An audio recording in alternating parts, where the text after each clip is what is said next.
नज़ीर, Iran ने जो Israel के साथ जंग लड़ी है, उसकी मजीद रिपोर्ट्स, उसके मजीद रिजल्ट्स और आगे किस तरह मामला जाएगा, ये चीजें खुलकर सामने आ रही हैं। और इसराइल जिसने 40 साल जंग की तैयारी की, वो क्यों कर सिर्फ 12 दिनों के अंदर भागने पर मजबूर हुआ। जंग उसने मुसलत की, मंसूबा ईरान को तबाह करना था, उसकी मादनियात, उसके रिसोर्सेज, उसके ऑयल, उसके ऊपर कब्जा करना था, लेकिन फिर वो क्यों कर भागने के ऊपर मजबूर हुआ। जाहिर बात है कि जो तबाही ईरान ने मचाई, जो मिसाइल ईरान के बरसे, वो इतने ज्यादा हैवी थे कि इसराइल का जो air defence, high rated air defence है, वो उसको रोक नहीं सका। तो जो डिस्ट्रक्शन सामने आई वो अनप्रेसिडेंटेड थी, इससे पहले नहीं देखी गई। लेकिन वो तो असल डिस्ट्रक्शन हमारे सामने आई ही नहीं। अब हमारे सामने रिपोर्ट्स आ रही हैं, जो पहले डिस्ट्रक्शन की रिपोर्ट्स थी उससे कोई मैच ही नहीं है। जो पहले रिपोर्ट्स आई उसके साथ कोई मैच ही नहीं है। ताजा तरीन नाज़रीन रिपोर्ट्स के मुताबिक इसराइल में thousands of buildings and homes ईरानी मिसाइल्स ने तबाह किए हैं। हमें याद है कि उस वक्त जब ईरानी मिसाइल बरस रहे थे तो एक स्ट्रॉन्ग सेंसरशिप जो है वो लगाई गई थी। इंटरनेशनल मीडिया को वहां पर एक्सेस नहीं दी जा रही थी। जो इजरायली पुलिस है उसको बाकायदा ये टास्क दिया गया कि किसी इंटरनेशनल मीडिया को वहां पर एक्सेस नहीं दी जाए, और सेटलर्स को ये इंस्ट्रक्शन जारी की गई कि वो बिल्कुल वीडियोस नहीं बनाएंगे। तो वो जो सेंसरशिप थी, और उस वक्त सबको तजस्सुस था कि भाई इसमें है क्या, जो इतनी पुलिस एक्ट है, भाई ईरान में तो कोई ऐसी सेंसरशिप नहीं थी। तो अब नाज़रीन जो ताजा रिपोर्ट सामने आई है उसके मुताबिक thousands of buildings and homes है वो ईरानी मिसाइल्स ने तबाह किए हैं, एंड बिलियंस ऑफ डॉलर्स का नुकसान इसराइल को हुआ है। ऑलरेडी 2 साल की जंग से उसकी जो इकॉनमी डैमेज हुई है, तो इस सिर्फ 12 दिनों के अंदर बिलियंस ऑफ डॉलर्स का डैमेज उसको हुआ है। और ये बात भी सामने आ रही है कि अमेरिका मेंटेन नहीं कर पा रहा था जो एयर डिफेंस की जो सप्लायर्स हैं, क्योंकि जो इंटरसेप्टर हैं वो बहुत कॉस्टली हैं, और कॉस्टली से बढ़कर वो इतनी जल्दी प्रोड्यूस नहीं किए जा सकते हैं, तो वो सप्लायर्स है वो मेंटेन नहीं कर पा रहा था। एयर डिफेंस बिल्कुल इनका जवाब फारिग हो गया। अच्छा, इसी दरमियान ईरान की जो गार्डियन काउंसिल है उससे बड़ा इकदाम सामने आया है। उन्होंने IAEA के साथ जो कॉपरेशन है उसको ऑफिशियली जो वो कैंसिल करने का ऐलान कर दिया है। ये बहुत बड़ा इकदाम है। ईरान जिसका न्यूक्लियर प्रोग्राम दुनिया में सबसे ज्यादा हाईली मॉनिटर्ड है, और उसके बावजूद उन्होंने कहा कि ईरान न्यूक्लियर वेपन बना रहा है। अब आप देखें ना कि IAEA वहां पर बैठा हुआ है, दुनिया में सबसे ज्यादा जो मॉनिटर्ड इंटरनेशनल प्रोग्राम है न्यूक्लियर के हवाले से वो ईरान का है। इसके बावजूद उन्होंने कितना बड़ा झूठ घड़ लिया। तो अब ईरान भी बिल्कुल हार्श पॉलिसीज ले रहा है, और ये ईरान के हवाले से बहुत बड़ा पॉलिसी शिफ्ट है कि वो IAEA के साथ किसी किस्म का वो करें कि हम कॉपरेशन जब नहीं करेंगे। इसी दरमियान जब न्यूयॉर्क के अंदर एक गैर मामूली तब्दीली आ रही है जिसका बराह रास्त ताल्लुक है न्यूयॉर्क के अंदर।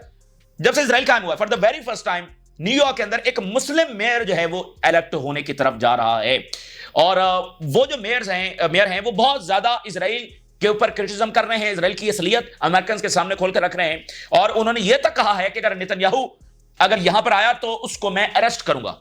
तो ये वो कैंपेन कर रहे हैं, और वो पॉपुलर हो रहे हैं, और वो इलेक्ट होने जा रहे हैं।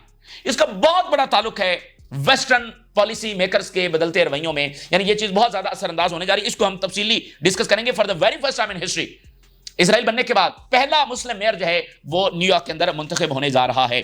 और उर्दुगान ये कह रहे हैं कि अमेरिका के साथ F-35 की जो डील है वो हो सकती है। ये भी एक बड़ी डेवलपमेंट होगी। रीजन में पहला एक ऐसा मुल्क होगा जिसको अमेरिका F-35 देगा। पेमेंट कर दी गई है टर्की की जानिब से, और ये डिलीवरी अब होना है। और इसी दरमियान नाज़रीन जो अगली बड़ी दिलचस्प डेवलपमेंट है कि सुप्रीम लीडर ने जो स्पीच की और उसमें उन्होंने कहा कि हमारा न्यूक्लियर डिस्ट्रॉय नहीं हुआ, तो अमेरिका में फिर नई खप शुरू हो गई, क्योंकि वहां पर तो ऑलरेडी ये खप पड़ी हुई है।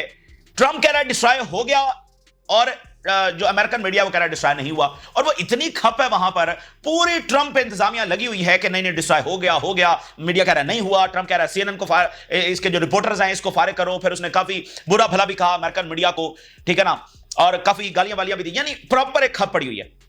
अच्छा, तो ये अब उसके ऊपर सुप्रीम लीडर का बयान आ गया, और उन्होंने कहा हमारा न्यूक्लियर कोई डिस्ट्रॉय नहीं हुआ, ठीक है। तो उधर से फिर आगे से ट्रंप इंतजामिया बयान दे रही है कि नहीं डिस्ट्रॉय हो गया है। अच्छा, इधर से यूरोप ने बयान शुरू कर दिए हैं, बयान देना शुरू कर दिए हैं, और उन्होंने कहा कि न्यूक्लियर डिस्ट्रॉय नहीं हुआ। मतलब ये अमेरिकन हिस्ट्री में ये पहली ऐसी स्ट्राइक होगी जिसके रिजल्ट्स का ही नहीं पता है। यानी जिस तरह ट्रंप की बाकी सारी पॉलिसी धबरदूस हुई हैं, उसका कोई सर पैर नहीं निकला। पैनामा कैनाल से लेकर ग्रीनलैंड से लेकर डीप स्टेट के खिलाफ जंग से लेकर, मतलब यूक्रेन वॉर 24 घंटों में खत्म करवाने से लेकर तिजारती जंग से लेकर, दुनिया की एक एक पॉलिसी जो उसने बनाई सब के अंदर वो फेल हुआ। और ये मिलिट्री स्ट्राइक जिसको उसने अमेरिका की हिस्ट्री की कामयाब तरीन मिलिट्री स्ट्राइक करार दिया, वो किसी खाते में नहीं, उसको कोई मानने के लिए तैयार नहीं है। और ईरान ने भी कह दिया है कि हमारा न्यूक्लियर प्रोग्राम जब वो डिस्ट्रॉय नहीं हुआ है। तो ये तमाम डेवलपमेंट्स आपके सामने रखेंगे, और आगाज हम न्यूयॉर्क से करते हैं। न्यूयॉर्क के अंदर जो डेवलपमेंट हो रही है बड़ी ही दिलचस्प है, और सुनने से ताल्लुक रखती है, और इसका बराह रास्त ताल्लुक जो है जो वेस्टर्न सपोर्ट है इसराइल के लिए उसके साथ है। और इसराइल सारा इस बात के ऊपर खड़ा है, अगर वेस्ट जो है वो यूनानिमसली ये कह दे कि इसराइल एक ऑक्युपाइड एंटिटी है, या उसकी सपोर्ट बंद कर दे, तो अब हम नाज़रीन ये बात कर रहे हैं कि जो पब्लिक ओपिनियन है मगरिब के अंदर वो तब्दील हो रही है। अच्छा, पब्लिक ओपिनियन, कोई भी जो पॉलिसी मेकर है, कोई भी हुक्मरान है, वो अफोर्ड नहीं कर सकता कि पब्लिक ओपिनियन किसी और तरफ हो और उसकी पॉलिसीज किसी और तरफ हो। तो माजी में यानी वेस्ट के अंदर कोई पब्लिक ओपिनियन इजराइल के खिलाफ नहीं हुई, इसलिए वेस्टर्न जो हुक्मरान है वो खुलकर जब इजराइल को सपोर्ट करते हैं। लेकिन अब वहां पर यह तब्दीली आ रही है कि जो पब्लिक ओपिनियन है वो कहीं और खड़ी है और उनकी रिवायती पॉलिसीज कहीं और खड़ी हैं। तो कोई भी हुक्मरान नाज़रीन इस चीज को अफोर्ड नहीं कर सकता कि उसको ये पॉलिटिकल प्राइस पे करना पड़े किसी दूसरे कंट्री के लिए, किसी दूसरी कंट्री के सपोर्ट के लिए। अच्छा, लेकिन अब इसमें अगला सवाल यह है कि ये जो पब्लिक ओपिनियन है इसको इलेक्शन के अंदर भी तो रिफ्लेक्ट होना चाहिए।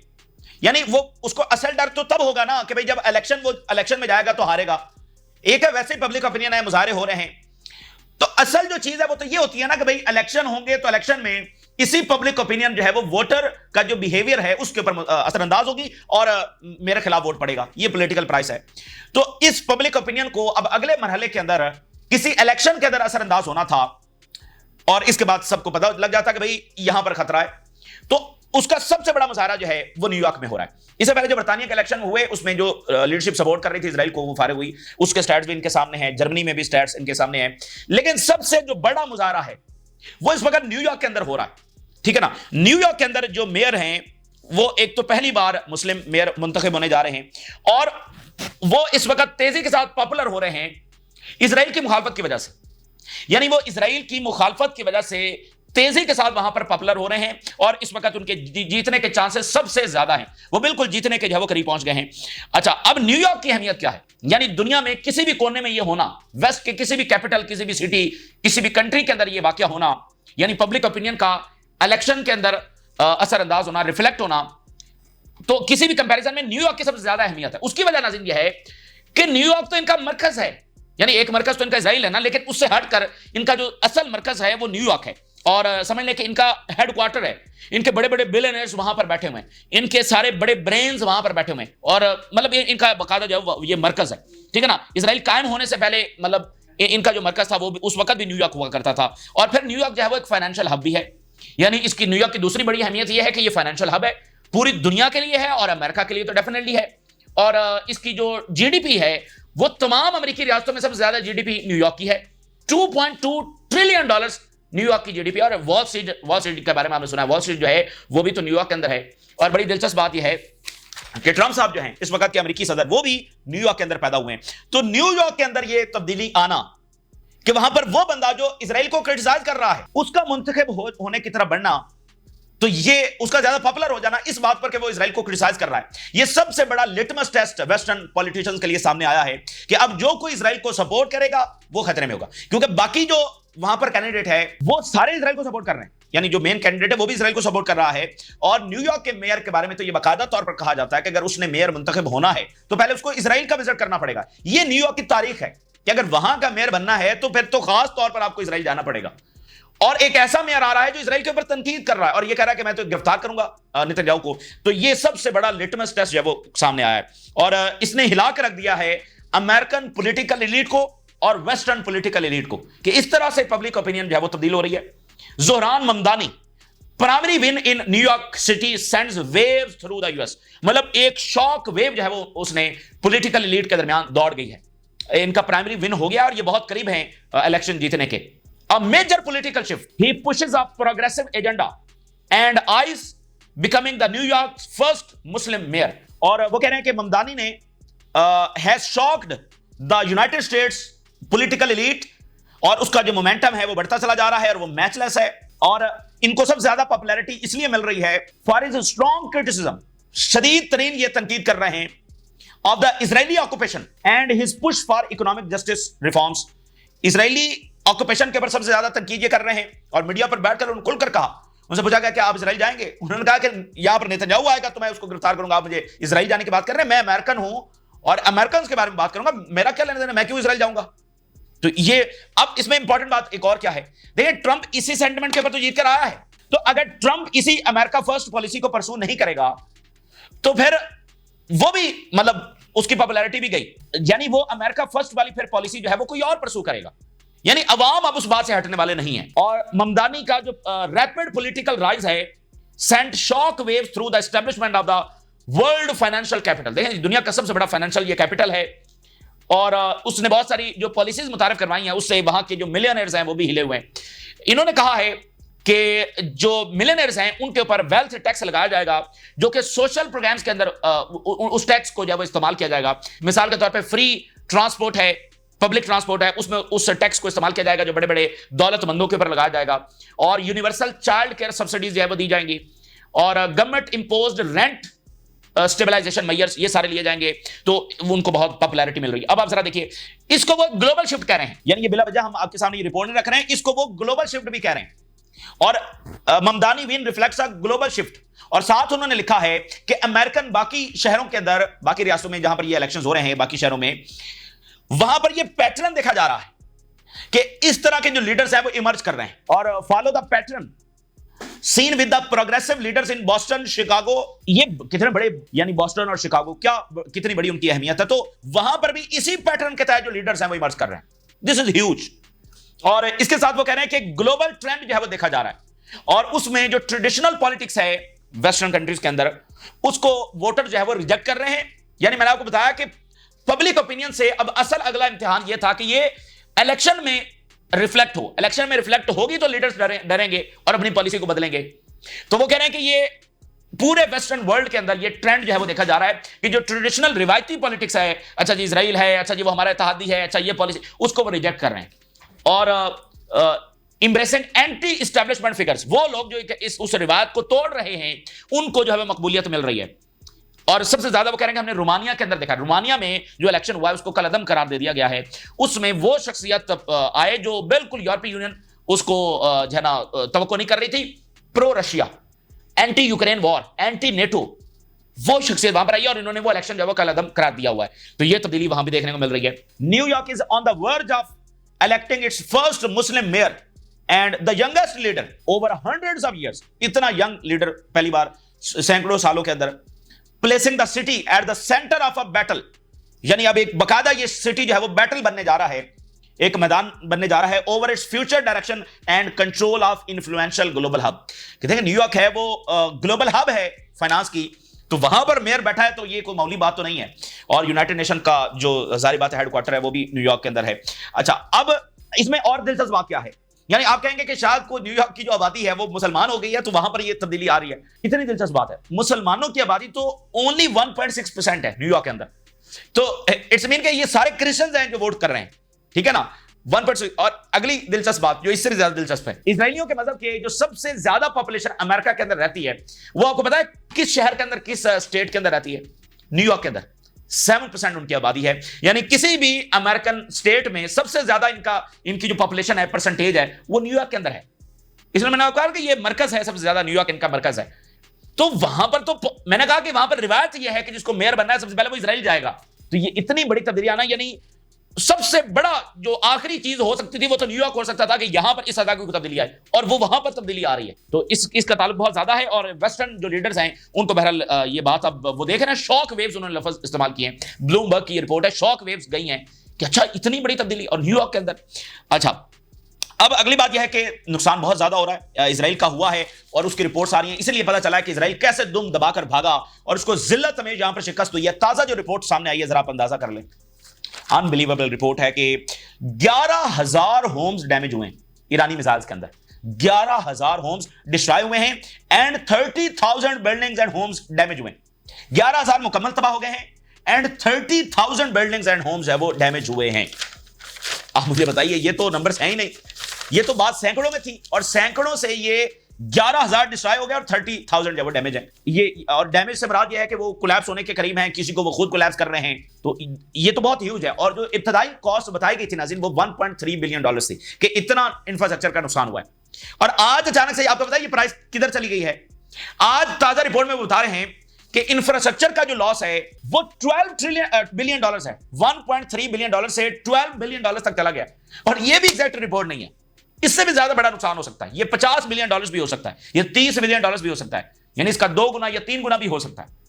तो $1.3 बिलियन अभी 2 दिन पहले था, आज ये $12 बिलियन के ऊपर पहुंच गया। और 11,000 होम्स एक भी जंगी चारा ईरान ने इस्तेमाल नहीं किया। तो ये कॉलोनी तो गई, अब इसलिए कह रहे हैं दोबारा ईरान पर हमला करेंगे। तो ईरान पर हमला ना करने में सबसे बड़ी रुकावट ही ये है कि नुकसान ये हुआ है, अब दोबारा हमला करेंगे तो दोबारा इससे भी बुरा नतीजा निकालेंगे। अभी भी ईरान ने अपने सारे मिसाइल इस्तेमाल नहीं किए। This is huge. और एक हेडलाइन मैं आपके सामने रखता हूं, unprecedented scale of destruction inflicted during nearly 2 weeks of rocket attacks. This is the greatest challenge we have faced. There has never been this amount of damage in Israel's history. और इसके अंदर जो weaponry इन्होंने जाकर गिराई, जो इनका air defence इस्तेमाल हुआ, वो कॉस्ट शामिल नहीं है। ये सिर्फ इंफ्रास्ट्रक्चर जो डिस्ट्रॉय हुआ है उसकी ये कॉस्ट है। ठीक है, तो आप अंदाजा कर लें। अगली खबर यह है कि ईरान की जो गार्डियन काउंसिल है उसकी जानिब से एक बहुत बड़ी तब्दीली आई है, बहुत बड़ा फैसला आया। Iran guardian council approves suspension of cooperation with IAEA. यानी इसको आप इस तनाजुर के अंदर देख सकते हैं कि ईरान आईएईए के साथ कॉपरेशन कर रहा है, उसका प्रोग्राम मुकम्मल मॉनिटर हो रहा है, मैकेनिज्म के अंदर है, और सबसे ज्यादा स्ट्रिक्ट उसके ऊपर एक मॉनिटरिंग हो रही है। तो उस सब के बावजूद ईरान के ऊपर हमला हो गया कि ये तो न्यूक्लियर बना रहे हैं, ये तो न्यूक्लियर बना रहे हैं। तो अब ईरान ने ऑफिशियली उसको मुअत्तल कर दिया है। यानी अब ना आईएईए के लोग अंदर बैठे होंगे, ना कोई कैमरे लगे होंगे। तो ये तो बहुत बड़ा एग्जाम है, ठीक है ना। और इससे बिल्कुल वाज़ेह है कि ईरान ने उनको उन्हीं की जुबान में जवाब दिया कि अगर आप इस चीज को हमारी कमजोरी समझते रहे हैं तो अब जो आपने करना कर लें, हम अब इस अंदाज में जब आगे बढ़ेंगे। और अगर वो कल को एनपीटी से निकल जाते हैं तो उसका मतलब ये होगा कि वो ऑफिशियली न्यूक्लियर वेपन बनाने की तरफ बढ़ रहे हैं। ये एक बड़ा इकदाम है। अच्छा, ईरान के जो आर्मी चीफ है उनकी स्टेटमेंट आई है, to the dustbin of history Mousavi vows Israel US. तारीख के कूड़ादान के अंदर जाएंगे। Iran to forcefully respond to any Israeli US aggression, ये आईआरजीसी के चीफ कह रहे हैं अगर दोबारा हमला होता है। और उर्दुगान ये कह रहे हैं कि F-35 की जो डील है वो तय पा सकती है। खुद उर्दुगान ने ये कहा है कि ट्रंप के साथ F-35 हमने डिस्कस किया और हमने इसकी जो अमाउंट है 1.3 to 1.4 बिलियन डॉलर्स हमने ये पे कर दी है। And we saw that Trump was well intentioned regarding their delivery. देखें, जाहिर बात है कि इजराइल तो ये बिल्कुल नहीं चाहेगा कि ये ट्रांसफर हो, क्योंकि अभी जब ईरान पर हमला हो रहा था तो इजरायली जो जहाज हैं वो टर्किश एयर स्पेस में से भी होकर गए हैं। तो अगर टर्की के पास F-35 होंगे तो इनकी जरूरत नहीं होगी। और फिर सीरिया में भी एयर डोमिनेंस इजराइल के पास है, तो सीरिया में भी एयर डोमिनेंस जब इनके पास नहीं रहेगी तो बहरहाल ये एक बड़ा स्टेप होगा तुर्की की जो भी पॉलिसी है फिलहाल के लिए। लेकिन F-35 का आना बहरहाल एक बड़ी डेवलपमेंट है। और इस वक्त अमेरिका अंडर प्रेशर इसलिए भी है कि अगर वो नहीं देता तो फिर दूसरे ऑप्शंस हैं, फिर चाइना है। देखिए, चाइना जब मिस्र को दे रहा है ना, तो टर्की भी रशिया से खरीद सकता है या किसी और मुल्क से खरीद सकता है, चाइना से शायद बात बढ़ा लें। यानी अब अल्टरनेटिव ऑप्शंस उनके पास हैं। और अगली बात सुनिए, टर्की जो है वो यूरोप से क्यों नहीं खरीद सकता, फ्रांस से क्यों नहीं खरीद सकता? बड़े जबरदस्त ताल्लुकात हैं उनके, ठीक है ना, और मजीद आगे बढ़ रहे हैं और नेटो का मेंबर है टर्की। तो वैसे भी जो यूरोप है ना, वो टर्की की डिफेंस इंडस्ट्री के साथ काफी उसका कोलैबोरेशन बढ़ रहा है।